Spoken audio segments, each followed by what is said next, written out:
I met Nathan Cole on a Saturday evening at a charity gala downtown. My friend Hannah had dragged me there, insisting I needed to get out more after my promotion had consumed 6 months of my life. He approached our table during the silent auction, champagne in hand, smiling like he already knew me. "You look familiar," he said, his eyes crinkling at the corners. "Have we met before?" We hadn't, but something about him felt comfortable, like slipping into a favorite sweater. We talked through the entire auction, ignoring the paddle numbers being called.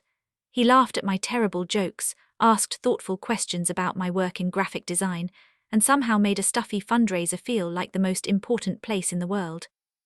When the evening ended, he asked for my number. "No games, no pretense. I'd really like to see you again, Isabelle. Would that be okay?" I said yes without hesitation. For the first time in years, I decided to stop being guarded, stop overanalyzing, stop protecting myself from disappointment. I wanted to believe in fairy tales again, wanted to trust that good men still existed. Nathan Cole seemed like proof that they did. I walked to my car that night feeling chosen, feeling special, feeling like maybe my luck was finally changing. I had no idea I was walking straight into a carefully constructed lie. The next few months became a beautiful routine. Saturday mornings, Nathan would pick me up with 2 lattes, mine with almond milk and an extra shot, his black with 1 sugar. He never forgot. We'd walk through the park, talking about everything and nothing, his hand warm in mine. Late-night phone calls became our ritual. Sometimes we'd talk for hours about childhood memories, embarrassing stories, dreams for the future. Other times we'd just breathe together in comfortable silence, the phone line our connection across the city. Sunday drives became my favorite tradition. Nathan would show up with no destination planned, just a full tank of gas and a playlist he'd made during the week. We end up at random diners, small-town festivals, hidden beaches. "Adventures with you," he'd say, kissing my forehead. Hannah was envious. "He's perfect, Isabelle, don't screw this up by overthinking it." Even my usually skeptical mother approved after meeting him at Sunday dinner. "He has kind eyes," she said. "That matters more than people think." Every morning, my phone lit up with his good morning text. Every night, his voice was the last thing I heard before sleep. For 14 months, Nathan Cole made me feel like the center of someone's universe. I'd never been happier, I'd never felt more loved. Looking back now, I realize I'd never been more deceived.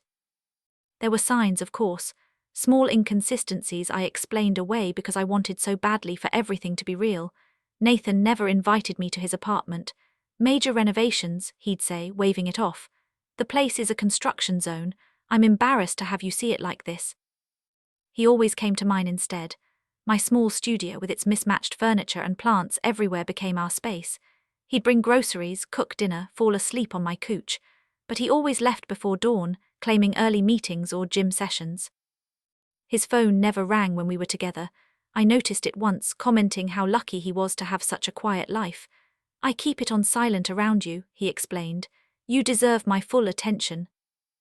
Mail never came addressed to him, even though he spent so much time at my place. No packages, no letters, nothing with his name. When I mentioned it casually, he laughed. "Everything's digital now. Who even gets mail anymore?" I laughed too, pushing down the small voice whispering that something felt off. Love made me blind, or maybe I chose blindness because the alternative was too painful to consider. My friends thought I was lucky to have someone so attentive, so present. They didn't see what I was starting to notice. Nathan Cole was very carefully managing what I saw of his life. The ring box appeared 4 months into our relationship. Nathan was in my shower, singing off-key to a song on the radio.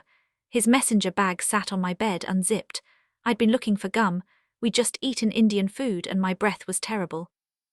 My hand brushed against velvet. I pulled out a small black box, my heart hammering. Inside, nestled in white satin, was a ring, not huge or flashy but beautiful, a simple gold band with 3 small diamonds. I snapped the box shut immediately, my hands shaking. He was planning to propose. We'd only been together 4 months, but when you know, right? I shoved it back into his bag, arranged everything exactly as I'd found it. When he emerged from the bathroom, towel around his waist, I tried to act normal, but inside I was glowing. "You okay?" he asked, studying my face. "You look flushed." "Just hot in here," I lied, smiling. "Indian food always does that to me." That night after he left, I told Hannah about the ring. She squealed so loud my neighbor banged on the wall. He's serious about you, I knew it.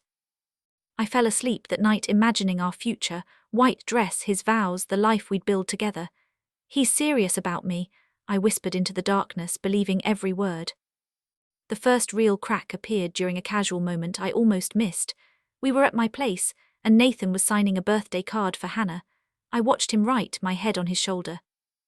He signed it with a single letter, E. I frowned, pulling back.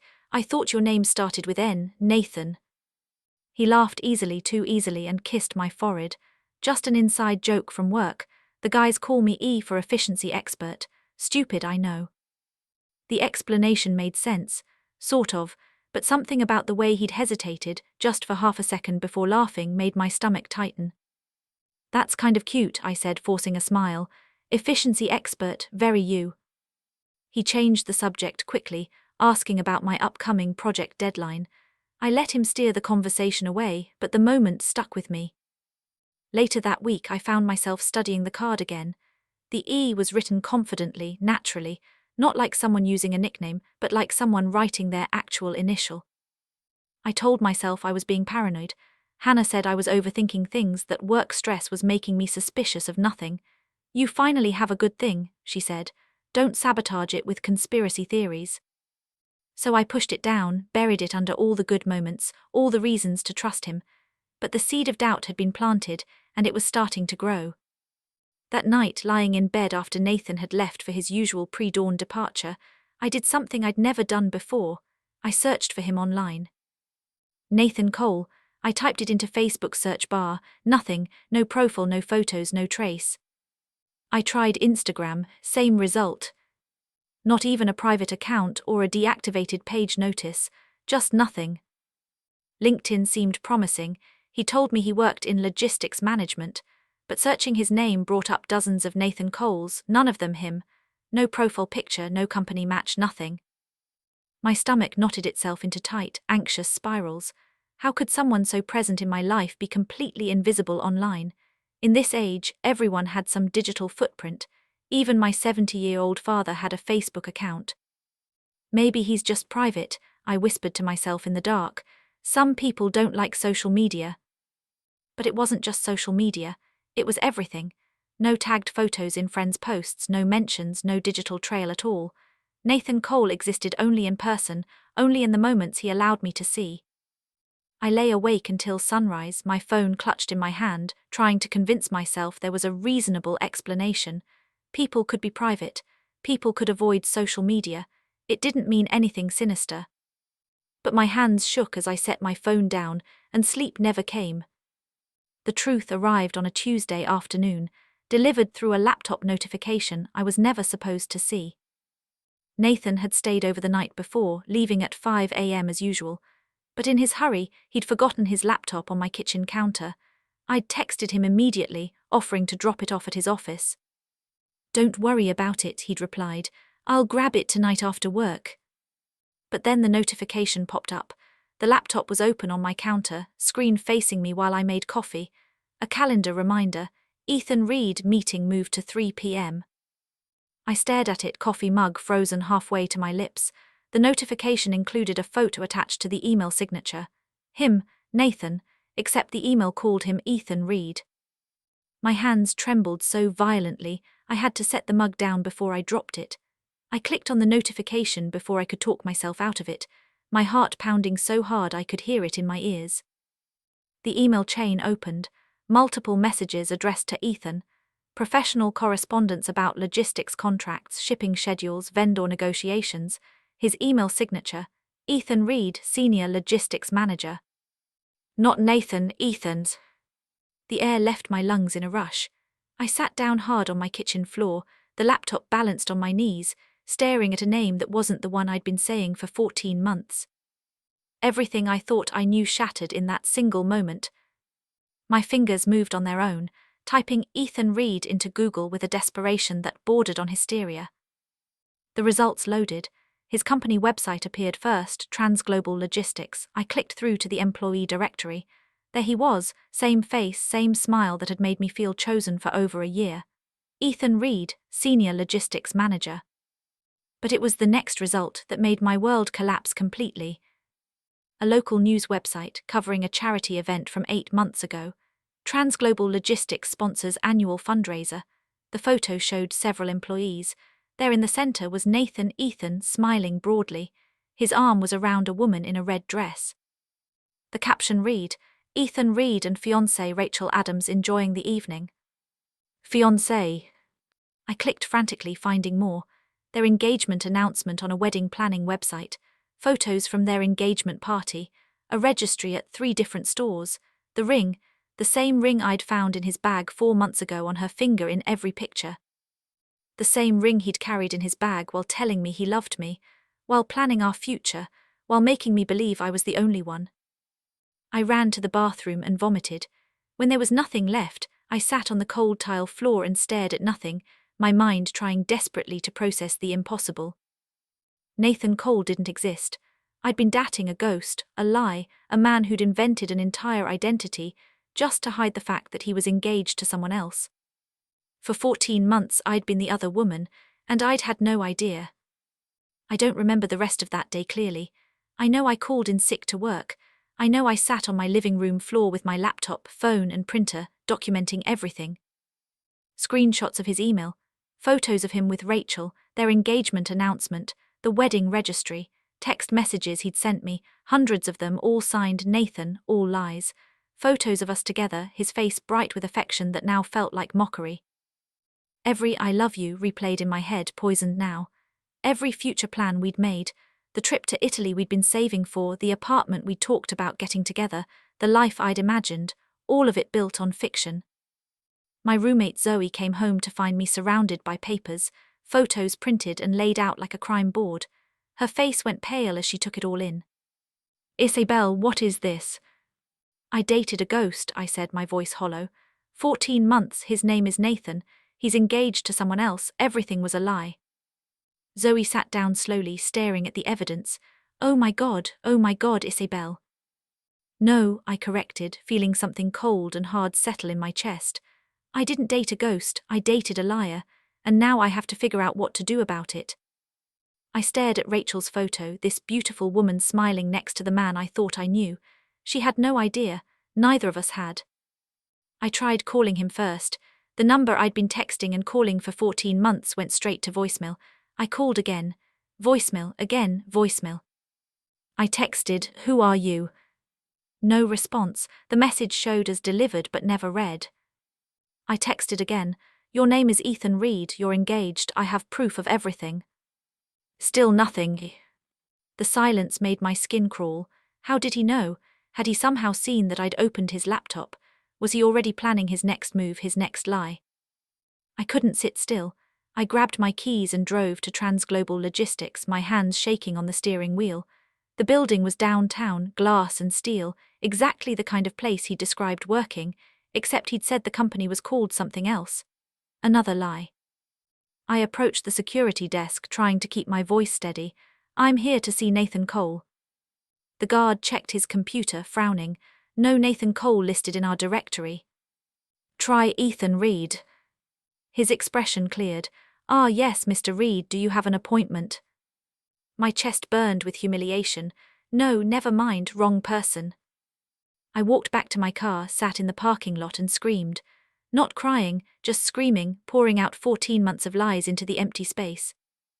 Nathan Cole didn't exist. I'd loved someone who'd never been real. Finding Rachel wasn't hard. Her Facebook profile was public, full of photos, posts, a life lived openly. Everything Nathan Ethan had hidden from me she had freely. I stared at her profile for hours. She posted about wedding planning, about how excited she was to marry the love of her life. Photos of them at restaurants I recognized, places he'd told me he was traveling to for work, dates that overlapped with times he'd been with me. My finger hovered over the message button. What would I even say? How do you tell someone their fiancé has been living a double life? Finally I typed, "You don't know me, but I think we're both engaged to the same man. His name is Ethan Reed. For 14 months he's been telling me his name is Nathan Cole.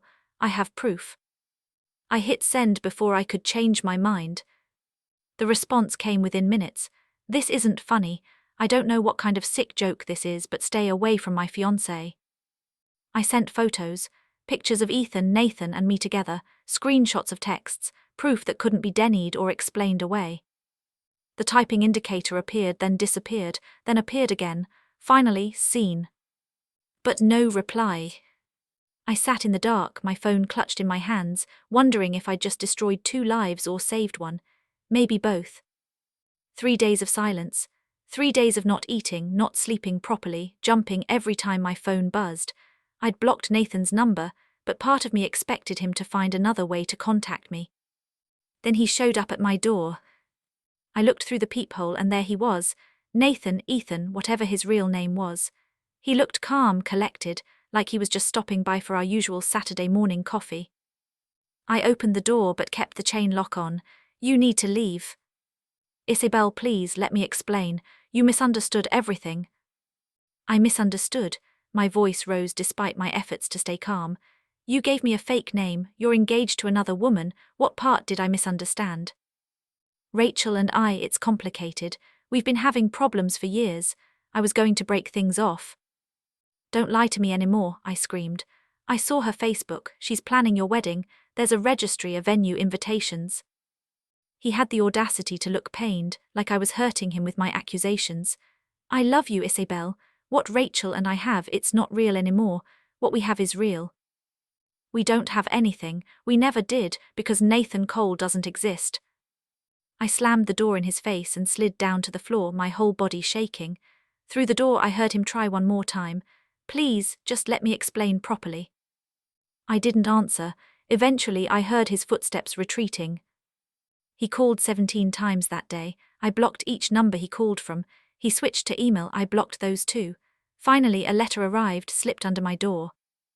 The handwriting was his, neat, precise, the same writing I'd seen on birthday cards and love notes.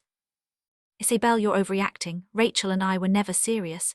We got engaged because her family expected it, but we both knew it wasn't right. I met you and realized what real love felt like.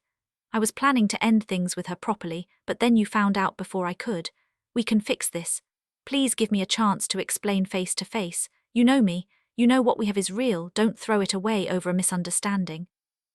I read it 3 times, feeling my heartbreak transform into something harder, angrier. A misunderstanding. He was calling 14 months of lies a misunderstanding. I thought about everything he'd met, my mother, my friends, my life. My birthday dinner where he'd given a toast about how lucky he was to have found me. Christmas morning when he'd stayed over, helping me cook breakfast, talking about future holidays together. "You met my mother," I whispered to the empty room. "You celebrated my birthday. You planned a future with me while being engaged to someone else." His response text came an hour later. "I needed an escape. My life with Rachel was suffocating. You were my freedom." That's when something inside me snapped. I wasn't his escape. I wasn't his freedom. I was a real person with real feelings, and he treated me like a temporary distraction. I compiled everything. Every photo, every text, every email I'd found on his laptop. Screenshots of his social media posts with Rachel, timestamped to match dates he'd been with me, the engagement announcement, the wedding registry. I sent it all to Rachel in one comprehensive email with the subject line, "The truth about Ethan Reed." Then I sent one final message to Nathan, "Ethan, whatever. Your lies are now hers to deal with. Lose my number, lose my address. If you contact me again, I'm filing a restraining order." I blocked him everywhere, phone, email, social media, every platform, every possible way he could reach me. Then I sat back and waited for the fallout. It came faster than I expected. Rachel called off the engagement that night. I knew because she emailed me. "Thank you for telling me. I'm devastated, but I needed to know. He's been lying to both of us. I'm so sorry you were dragged into this." Word spread through his workplace. Someone, maybe Rachel, maybe someone else, informed Transglobal about Ethan's behavior, using a fake identity at corporate functions where I'd accompanied him, the lies he told to maintain his double life. Within a week he was fired. I watched it unfold from a distance, feeling nothing, not satisfaction, not vindication, just a vast, empty numbness where my heart used to be. Karma didn't need my help, the truth had been enough. The days after felt endless. I couldn't eat more than a few bites before my stomach rebelled. Sleep came in restless fragments, full of dreams where Nathan appeared and I believed his lies all over again. Everything reminded me of him: the coffee shop where we'd spent Saturday mornings, the park where we'd walked holding hands, songs on the radio that had been our songs. Even my own apartment felt contaminated by memories of someone who'd never really existed.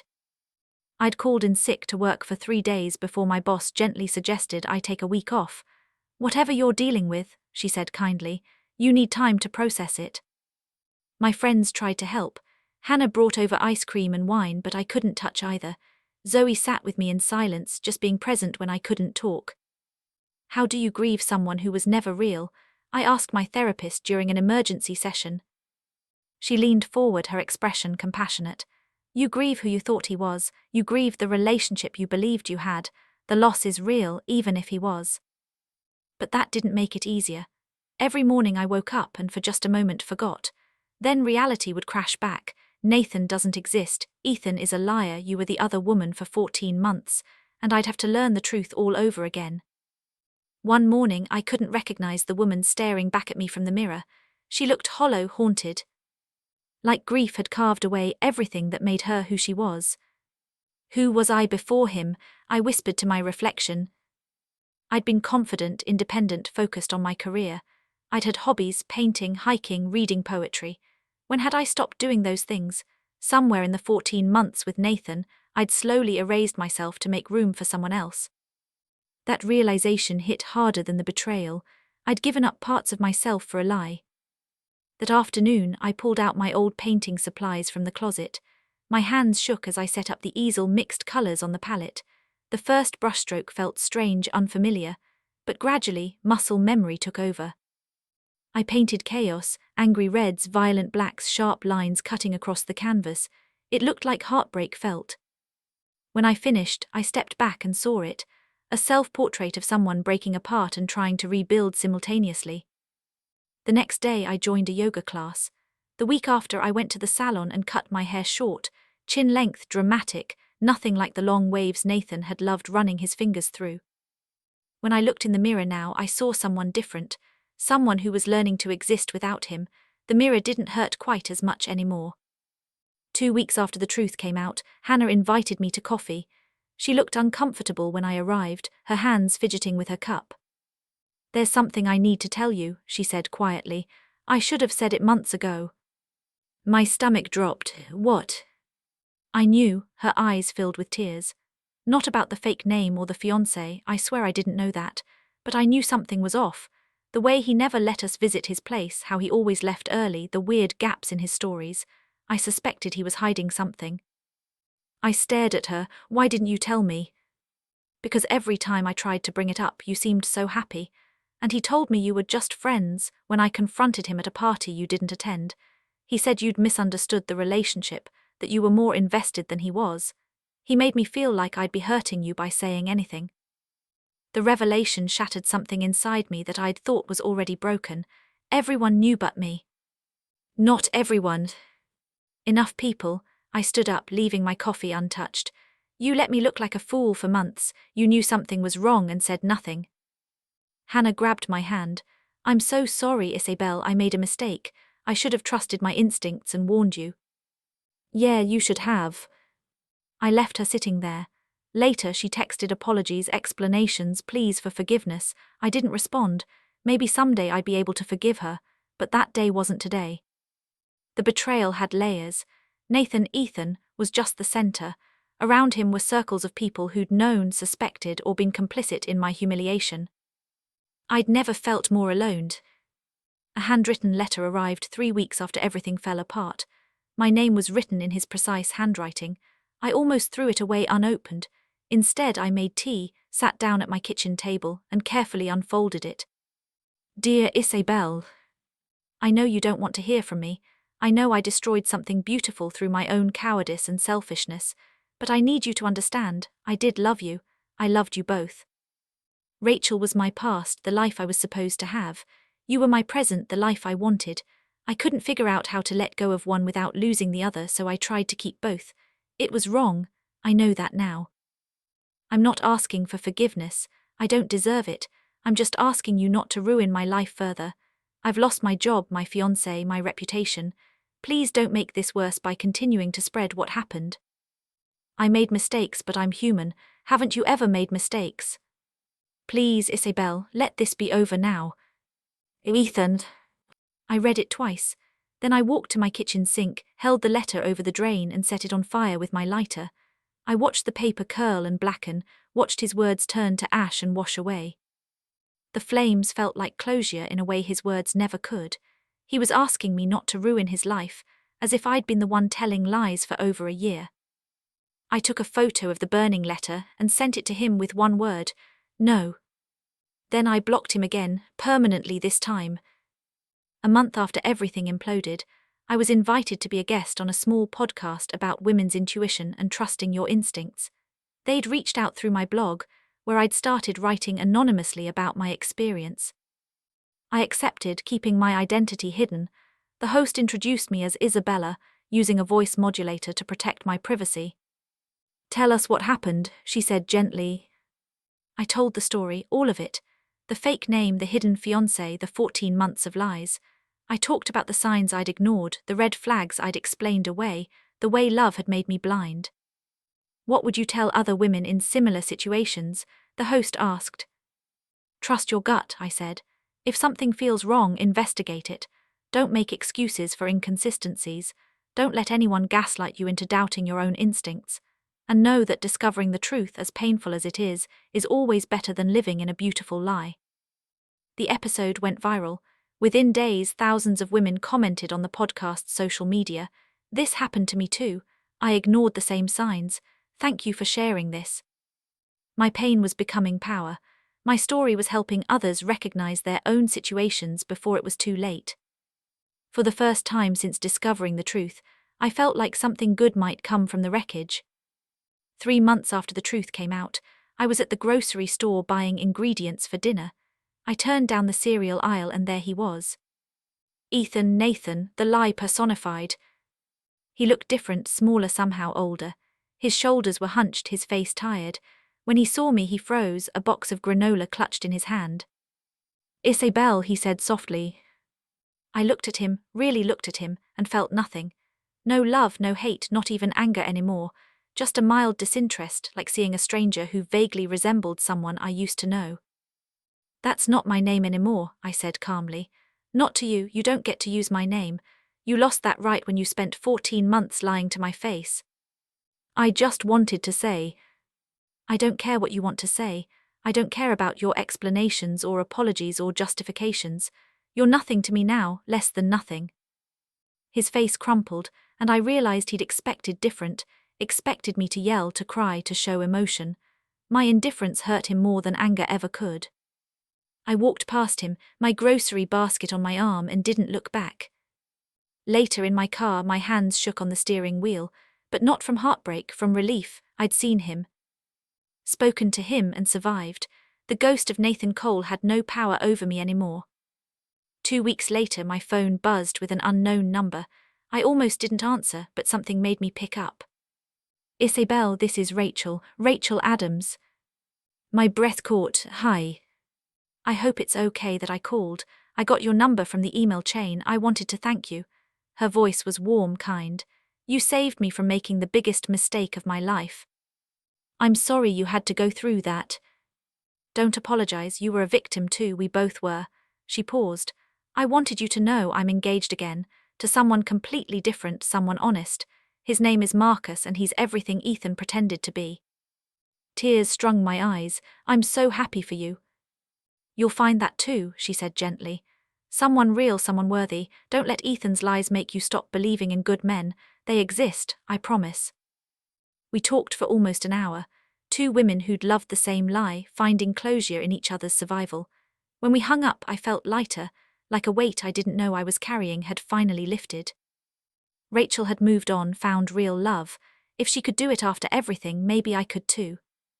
4 months after the truth came out, I launched a blog called The Truth Diaries. It started as a place for me to process everything, but it quickly became something bigger. Women sent me their stories, tales of deception, manipulation, lies uncovered. Some were dramatic like mine. Others were quieter but equally devastating. I published them anonymously, creating a space where women could share their truths without shame. He told me his wife was dead. She showed up at my door very much alive. I found out he had 3 other girlfriends across different states, each thinking she was the only one. He used his twin brother's photos on dating apps. I met the real him 6 months in. The stories kept coming, hundreds then thousands. For every lie I'd been told, there were women telling truths, exposing the patterns, helping others spot the red flags earlier. The blog gained traction. Major websites reached out for interviews. A publisher contacted me about a book deal.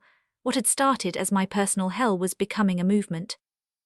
I hired a team, Zoe managing social media, a journalist friend helping with editing. The Truth Diaries became bigger than my story. It became a resource, a community, a lifeline for women navigating the aftermath of betrayal. Nathan had tried to silence me with his letter. Instead, I'd found my voice, and I was using it to help others find theirs. Hannah reached out again after 6 months, not with apologies this time but with an admission. I was wrong, she wrote. Not just about not telling you, but about making his lies my secret to keep. You deserved friends who protected you, not ones who protected him. I understand if you can't forgive me, but I needed you to know I see it clearly now. I met her for coffee. She looked nervous, playing with her cup the same way she had during our last meeting. I've been following the Truth Diaries, she said. Some of those stories could have been mine. I realized I've made excuses for men's bad behavior my whole life, calling it complicated or not my business. But silence is complicity. Yeah, I agreed, it is. Can we start over, not forgetting what happened but trying again? I thought about it, about forgiveness, about second chances, about whether some bridges could be rebuilt after being burned. We can try, I finally said, but things will be different. I'm different now. I know, Hannah said, I'm trying to be different too. It wasn't perfect. Trust, once broken, doesn't heal cleanly, but we were both trying, and sometimes that's enough. The 1-month anniversary of discovering the truth arrived on a Tuesday. It felt both impossibly recent and like a lifetime ago. I sat at a cafe, not the one Nathan and I used to frequent, but a new place I'd discovered on my own. The sun streamed through the windows, warming my face as I opened my laptop to write. The blog post was titled, 1 month later, What Betrayal Taught Me. I wrote about the pain, but also about the growth, about learning to trust my instincts, about understanding that someone's lies don't define my worth, about rebuilding identity after it's been tangled up in someone else's deception. He gave me a fake name, I typed, but he also gave me a real awakening. Sometimes betrayal is just the beginning of becoming who you were always meant to be. I wrote about the Truth Diaries, about the community we'd built, about Rachel finding love again, about Hannah and I slowly rebuilding trust, about my short haircut and my paintings and my yoga practice, all the small ways I'd been reconstructing myself. The sting is still there, I concluded. I won't pretend it is. Some mornings I wake up and the pain feels fresh, like I'm discovering the lies all over again. But alongside the sting is strength, resilience, a fierce determination to never let anyone make me doubt my own reality again. Nathan Cole, or Ethan Reed, or whoever he really was, tried to write my story. He failed. I'm writing it now, and it's better than anything he could have imagined.